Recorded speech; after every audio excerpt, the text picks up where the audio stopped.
of the Institute for Procurement, Environmental and Social Standards, Joseph Ataka University, Makadi. Our first module is Introduction to Procurement in Public and Private Sectors. We'll run this module for 5 days, beginning today for the next 5 days. We have 5 topics under this module. Number 1 is what is procurement. Number 2, we define the concepts of goods, works, and services. Number 3, we want to know the difference between procurement in private and public sectors. Number 4, we study the objectives of procurement function. And number 5, we study the strategic importance of procurement function. And finally, number 6 is the scope of procurement law and regulations. The learning objective of this module is that at the end of this module, participants will be able to explain what is meant by procurement. That's why we're going to differentiate between procurement, public procurement and private procurement. As well also be able to state and list the strategic importance of procurement function.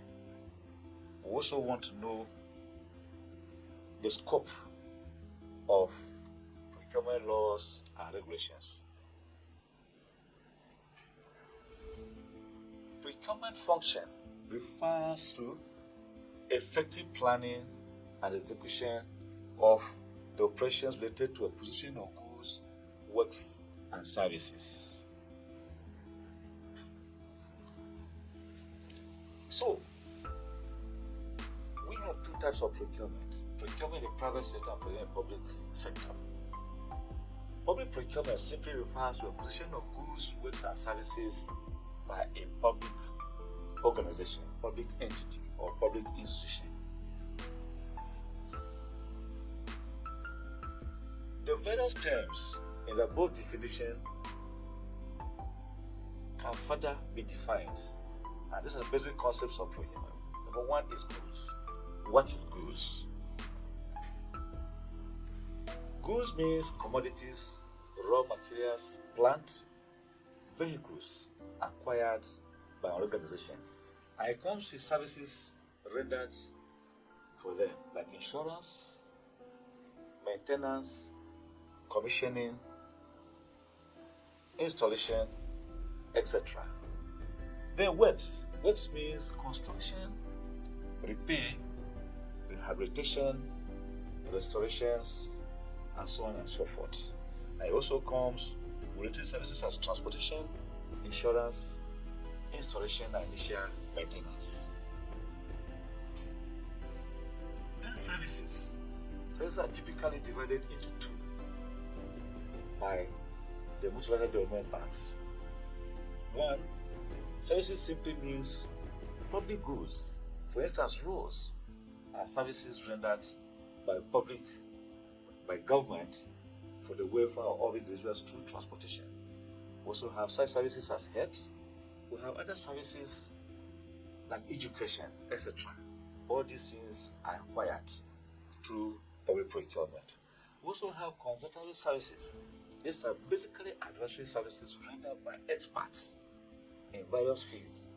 Like we have consultant engineers, consultant architects, consultant trainers, consultant doctors. Then we have another term, public entity. What is a public entity? It refers basically to government institutions, government organizations. The Defense of Agriculture Makadi is a public entity. Federal Medical Center is a public entity. The universities that we have are all public entities. We also have another term called public funds. These are typically defined by the National Procurement Regulation Authority as loans, grants, etc. Gifts that are given to any institution or government in addition to their own generated funds. We also have, so in the private sector, procurement also refers to the acquisition of raw materials for production or manufacturing of goods, etc., etc. Then procurement function. What is procurement function? It is a critical function in an organization that involves in acquiring goods, works, and services. This function is essential both in the private sector and in public organizations. So, what are the key components of procurement function? Number one is planning and strategy development. Under this, there are key activities that takes place. One is identifying procurement needs. First step in procurement planning is to identify procurement needs.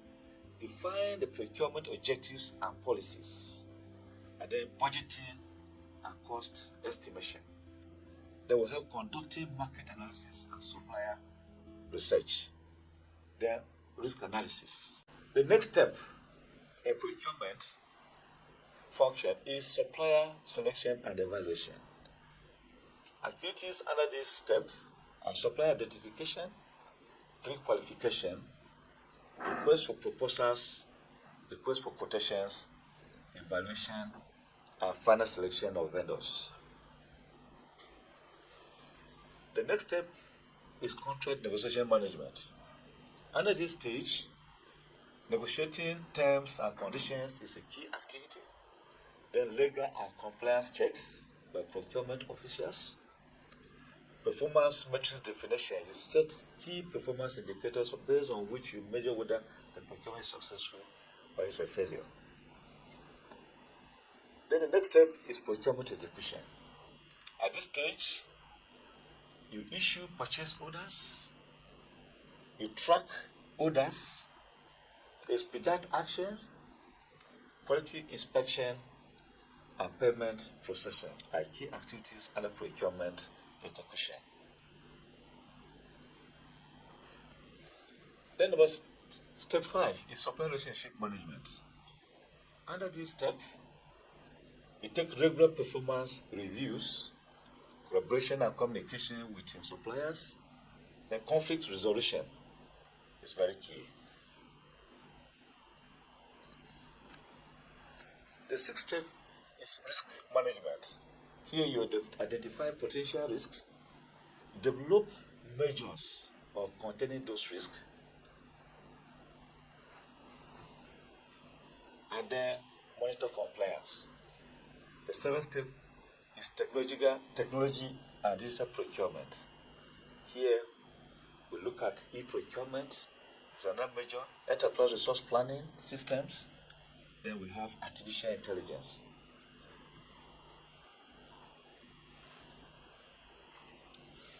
And step 7 is social procurement. Under this, we consider green procurement, corporate social responsibility, and ethical purchasing.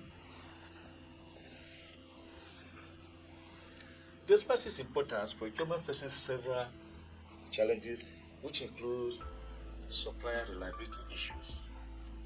Another one is price volatility, fluctuations in market prices, regulatory compliance, both by suppliers and even by the procuring entities. Then we have issues of fraud and corruption. Therefore, organizations must adopt robust strategies to manage the procurement function. Thank you very much.